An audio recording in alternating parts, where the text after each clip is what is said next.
గుజరాత్లో జరిగినటువంటి ఏదైతే ఎయిర్ క్రాఫ్ట్ గురించి ప్రపంచ దేశాలు కూడా భారత్ను చూసిన పరిస్థితి ఉందండి.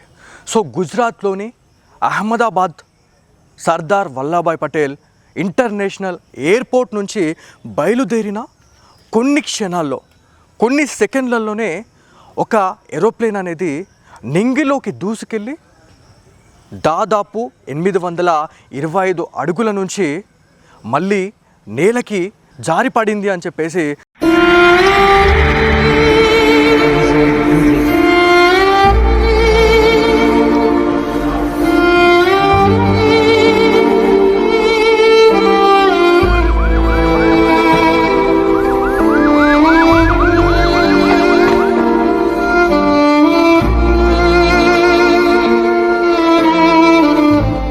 మనకు కొంత ఇన్ఫర్మేషన్ అయితే ఉంది. సో ప్రతి ఒక్క మీడియా ఛానల్లో కూడా మనము వింటూనే ఉన్నాం. అసలు ఈ ఎయిర్ క్రాఫ్ట్ జరగడానికి గల కారణాలు ఏంటి? సో దాంట్లో ఎవరైతే మెయిన్ పైలట్ ఎవరైతే ఉన్నారో, సో పైలట్ ఏవైతే కొన్ని తప్పిదాలను ముందే పసికట్టి ఏటీసీకి డీజీసీఏకి చెప్పడం కూడా జరిగింది అని చెప్పేసి కొన్ని వార్తా ప్రచారాలు కూడా జరుగుతున్న పరిస్థితి ఉంది. సో అసలు ఏం జరిగింది అనే దానిపైన మనం క్లియర్ కట్గా మనం మాట్లాడుకుంటే, అసలు అహ్మదాబాద్ ఎయిర్పోర్ట్ నుంచి బయలుదేరినటువంటి ఈ విమానం క్షణాల్లోనే కుప్పకూలిపోవడానికి గల కారణాలు ఏంది అనే దానిపైన ఖచ్చితంగా మనం మాట్లాడుకోవాలా. సో ఇది మానవ తప్పిదమా, లేకపోతే ఇది ఖచ్చితంగా వాతావరణంలో జరిగినటువంటి మార్పుల వల్ల ఆ ప్లేన్ అనేది క్రాష్ కావడం జరిగిందా అనే దానిపైన మనం మాట్లాడుకోవాలి. ఖచ్చితంగా మానవ తప్పిదమే అయితే ఎవరైతే ఫ్లైట్లో ప్రయాణిస్తున్నటువంటి 246 మంది ప్రాణాలకు మరి ఎవరు సమాధానం చెప్తారు అనే దానిపైన యావత్ ప్రపంచ దేశాలు కూడా ఇవాళ ఎదురు చూసిన పరిస్థితి ఉంది. సో దాంట్లో ఇంకొక బాధాకరమైనటువంటి విషయం గురించి మనం మాట్లాడుకుంటే, దాంట్లో గుజరాత్ ముఖ్యమంత్రి విజయ్ రూపానీ గారు 2 టర్మ్స్లో కూడా తను గుజరాత్కి సేవలు అందించారు ముఖ్యమంత్రిగా అని చెప్పేసి కూడా మనకు తెలుస్తూ ఉంది. మరి ఒక మాజీ ముఖ్యమంత్రి లేకపోతే, సో ముఖ్యమంత్రి అనేది పక్కన పెడితే యాజ్ ఏ ఒక ఎవరైతే ప్రయాణికులు ఎవరైతే ఉన్నారో passengers, so both are equal అండి.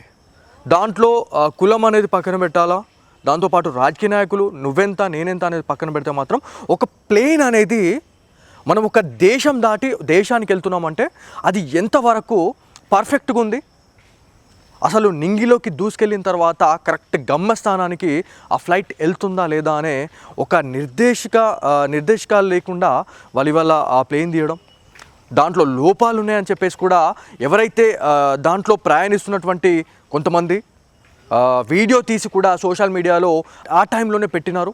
దాంట్లో ఎలాంటి రిమోట్స్ ఏవైతే ఉంటాయో మనం దాంట్లో స్క్రీన్స్ ఏవైతే ఉంటాయో అవి పనిచేయట్లేదు, ఏసీ కూడా పనిచేయట్లేదు ఆ ప్లేన్లో అని చెప్పేసి దాంట్లో ఉన్నటువంటి కొంతమంది ప్రయాణికులు వీడియో తీసి సోషల్ మీడియాలో వైరల్ చేయడం జరిగింది. అది వైరల్ అయిందో లేదో క్షణాల్లోనే ఏదైతే ఆ బోయింగ్ ఫ్లైట్ ఏదైతే ఉందో క్షణాల్లో కుప్ప కూలిపోయిందని చెప్పేసి మనకు అందరికీ తెలిసిన విషయమే అండి. సో అసలు ఏం జరిగింది అనే దానిపైన మనం మాట్లాడుకుందాం. అసలు ప్రమాదం జరగకముందు అసలు ఏం జరిగింది? పైలట్ నుంచి ఏటీసీ ఎయిర్ కంట్రోల్ సెంటర్కి మేడే కాల్ వెళ్ళిందని చెప్పేసి మనందరికి తెలుస్తూ ఉంది. సో తర్వాత అసలు ఏం జరిగిందనే దానిపైన మనం మాట్లాడుకుంటే, మేడే కాల్ అంటే ఏంటి, ఏ పరిస్థితుల్లో ఈ మేడే కాల్ని పైలట్స్ దీన్ని వాడతారు అనే దాని గురించి కూడా మనము ఈ టాపిక్లో మాట్లాడుకుందాం. సో ప్రమాదానికి గురైన విమానంలో పైలట్గా, మెయిన్ పైలట్గా సుమిత్ సబర్వాల్, కో పైలట్గా కుందూరు ఉన్నారు అని చెప్పేసి మనకైతే తెలుస్తూ ఉంది. విమానం టేకప్ కాగానే అహ్మదాబాద్ ఏటీసీకి మేడే కాల్ చేశారు సుమిత్ అని చెప్పేసి మనకు తెలుస్తూ ఉంది. సో దాంతోపాటు మేడే కాల్ అని చెప్పేసి దాదాపు 3 సార్లు సుమిత్ సబర్వాల్ అయితే చెప్పడం జరిగింది. సరిగ్గానే రిసీవ్ చేసుకుంది అహ్మదాబాద్ ఏటీసీ అని చెప్పేసి కూడా కొన్ని వార్తా కథనాలు వస్తున్నాయి. మరి రియాక్ట్ అయిన తర్వాత ఏదైతే ఎయిర్ కంట్రోల్ సెంటర్ ఏదైతే ఉందో దాంట్లో పైలట్ నుంచి ఎలాంటి రెస్పాన్స్ రాలేదు అని చెప్పేసి వాళ్ళు క్లియర్గా చెప్తా ఉన్నారు. అంటే మేడే కాల్ అన్న తర్వాత ఎవరైతే పైలట్ తనకి నిర్ధారణ అయిపోయింది, ఖచ్చితంగా ప్లేన్ క్రాష్ అయిపోతుంది, మనం ఎలాగో అలాగా దాంట్లో నుంచి తప్పించుకోవాలా లేకపోతే ఎమర్జెన్సీ ఎగ్జిట్ నుంచి మనం దుంకేసేయాలా అని వాళ్ళు ఫ్రాక్షన్ ఆఫ్ సెకండ్స్లో, ఫ్రాక్షన్ ఆఫ్ మినిట్స్లోనే వాళ్ళు అనుకున్నారా అనేది పైన ఆ భగవంతుడికి తెలుసు. దాంతోపాటు సో ఇది ఏదైతే మనకి సర్దార్ వల్లభాయ్ పటేల్ ఇంటర్నేషనల్ ఎయిర్పోర్ట్ నుంచి బయలుదేరిన తర్వాత ఆ పైలట్ చేసిన తప్పిదాలకి సంబంధించి కూడా కొంత వైరల్ అవుతా ఉన్నాయి. దాదాపు ఒక ప్లేన్ ఏదైతే ఉంటుందో ఆ బోయింగ్ ఫ్లైట్ ఏదైతే ఉందో అది 2.5 కిలోమీటర్లో ప్రయాణించిన తర్వాత అప్పుడు టేకప్ చేయాలనేది ఒకటి ఉంది. కాకపోతే అది దాన్ని ఆ లైన్ క్రాస్ చేసేసి 1.5 మినిట్లోనే, అంటే ఏదైతే మనకి 1.5 కిలోమీటర్లోనే ఆ ప్లేన్ని టేకప్ చేశారు పైలట్ అని చెప్తా ఉన్నారు. అంటే దాంట్లో బ్యాలెన్సింగ్ అనేది తప్పిందా, లేకపోతే ఓవర్ వెయిట్ వలన, లేకపోతే ఏవైతే ఇంజన్స్ ఫెయిల్ కావడం వల్ల ఇదంతా జరిగిందా అనే దానిపైన ఎలా ప్రశ్నల జల్లులు కురుస్తున్నాయి అనే దానిపైన మనం మాట్లాడుకుంటూనే ఉన్నాం. సో 825 అడుగుల ఎత్తు నుండి అదుపు తప్పి ఒక చెట్టుని ఢీకొని అక్కడ ఉన్నటువంటి ఒక మెడికల్ హాస్టల్ పైన ఆ ప్లేన్ అనేది పడిపోవడం జరిగింది. పడిపోయిన తర్వాత దాదాపు ఆ ప్లేన్ పడిన తర్వాత అక్కడ ఆ హాస్టల్లో ఉంటున్నటువంటి మెడికోలు దాదాపు 20 మంది స్పాట్ డెడ్ కావడం జరిగింది. సో దాంట్లో ప్రయాణిస్తున్న వాళ్ళు ఎవరైతే ఉన్నారో 246 మంది అండి. 246 మందిలో ఒకే ఒక్కడు మృత్యుంజయుడుగా ఆ ఎగ్జిట్ గేట్ నుంచి దుంకేసి తను ప్రాణాలు కాపాడుకున్నాడు అని చెప్పేసి కూడా మనకు సోషల్ మీడియాలో వైరల్ అవుతా ఉంది. సిగ్నేచర్ స్టూడియోలో కూడా మీరు ఎక్స్క్లూజివ్గా చూడొచ్చు. ఆ మృత్యుంజయుడు నడుచుకుంటూ తను వెళ్తూ ఉన్నాడు. సో అతను కూడా ఒక హాస్పిటల్లో చికిత్స పొందుతూ ఉన్నాడు అని చెప్పేసి కూడా మనకు కొన్ని వార్తలు అయితే వస్తూ ఉన్నాయి. అసలు ఏం జరిగింది ఆ టైంలో, నువ్వు ఒక్కడివే ఎలా నువ్వు ఇంత ధైర్యం చేసి ఎగ్జిట్ గేట్ నుంచి నువ్వు దుంకేసావు అనే దానిపైన అక్కడ ఉన్నటువంటి మీడియా మిత్రులు కూడా క్వశ్చన్ చేసే టైంలో నేను ఒక్కనే బతికినా, లోపల ఉన్న వాళ్ళు పూర్తిగా కాలిపోయి ముద్దలైపోయినారు అని చెప్పేసి ఆ మృత్యుంజయుడైతే చెప్పడం జరిగింది. అంటే అక్కడ క్షణాల వ్యవధిలోనే ఇంత జరిగింది. దాంతోపాటు హెవీ ఫ్యూయల్ కొట్టిపించి మరి ఆ ప్లేన్ అయితే తీసుకెళ్తున్నారు.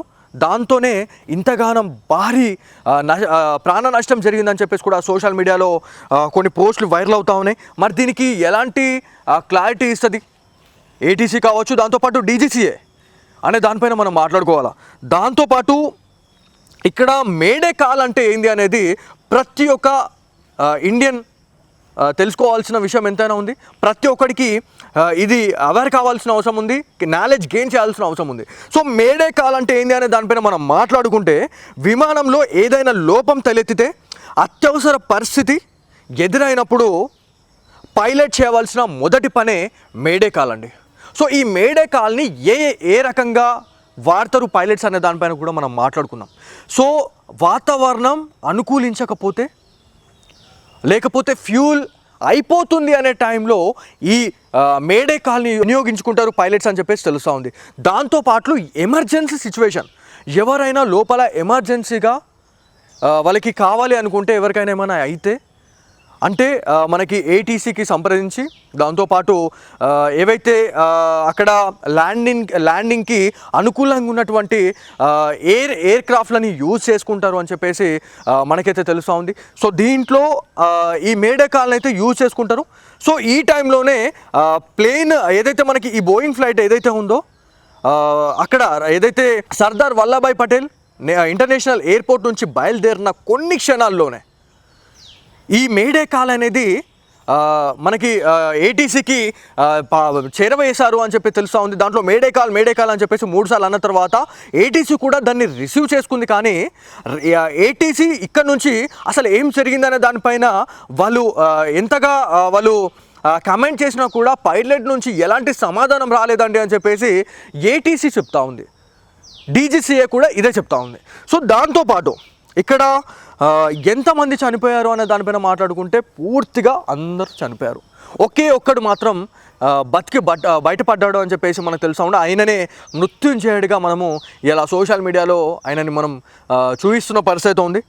దాంతోపాటు ఇది ఏదైతే ఈ విమానం ఇబ్బందిలో ఉంది అని చెప్పడమే మేడే కాల్ ఉద్దేశం అని చెప్పేసి కూడా మనం మాట్లాడుకుంటా ఉన్నాం. సో ఈ మేడే కాల్ రేడియో కమ్యూనికేషన్ ద్వారా ఏటీసీకి అనుసంధానం చేస్తుంది అని చెప్పేసి కూడా మనకు తెలుస్తూ ఉంది.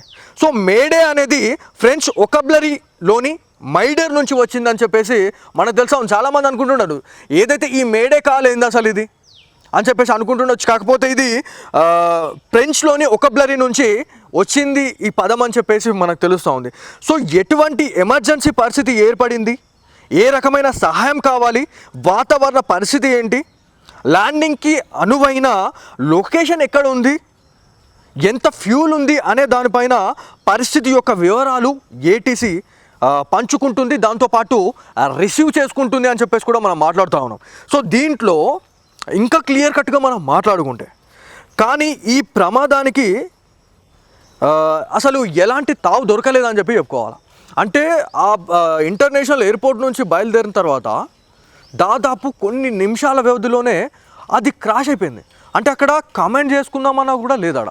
అంటే మేడే కాల్ అని చెప్పేసి ఎమర్జెన్సీ అని చెప్పేసి పైలట్ అన్నాడు. కాకపోతే ఏటీసీ నుంచి కూడా వాళ్ళు ఏమైంది అని చెప్పేసి అనుకునే లోపే పూర్తిగా ధ్వంసం అయిపోయిన ఏడాడ ఆ ప్లేన్ మొత్తం క్రాష్ అయిపోయింది, జనవాసాల్లోకి రెసిడెన్షియల్ ఏరియాలోకి వచ్చి పడిపోయింది అని చెప్పేసి మనకు తెలుస్తూ ఉందండి.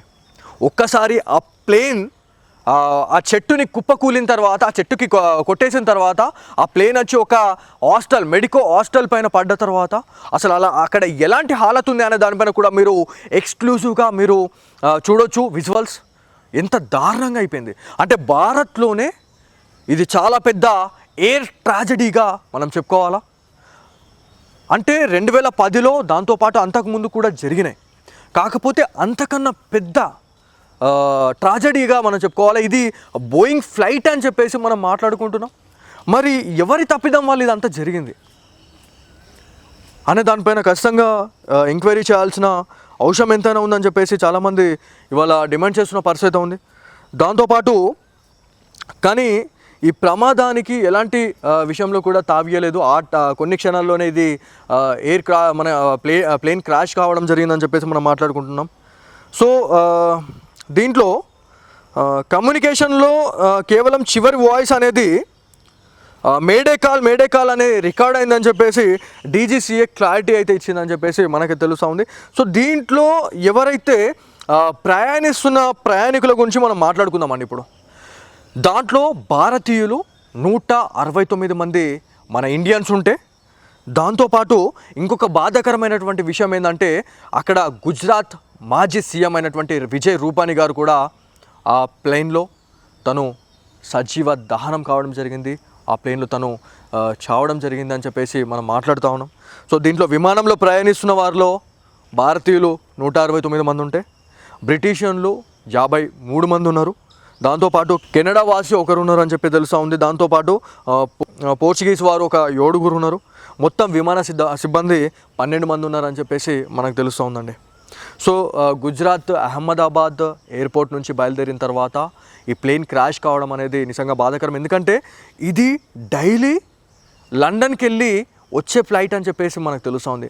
మరి ఈ క్షణాల్లోనే అంటే ఈ కొన్ని గంటల్లోనే మరి అసలు ప్లేన్ ఎలా ఉంది, ప్రయాణించడానికి ఇది అనుకూలంగా ఉందా అనే దానిపైన మరి ఎందుకు క్లారిటీ తీసుకోకుండా ఆ ప్లేన్ని ఎగరవేశారు అనే దానిపైన కూడా మనం మాట్లాడాల్సిన అవసరం ఎంతైనా ఉంది. సో దీని గురించి ఇంకా క్లియర్గా మనం మాట్లాడుకుంటే గురువారం మధ్యాహ్నం 1:38 బయలుదేరినటువంటి మన air India Boeing flight 787 dream liner విమానం అని చెప్పేసి మనం మాట్లాడుకుంటాం. మొత్తం ప్లైన్లో 242 మంది దాంట్లో ప్రయాణిస్తున్నారు.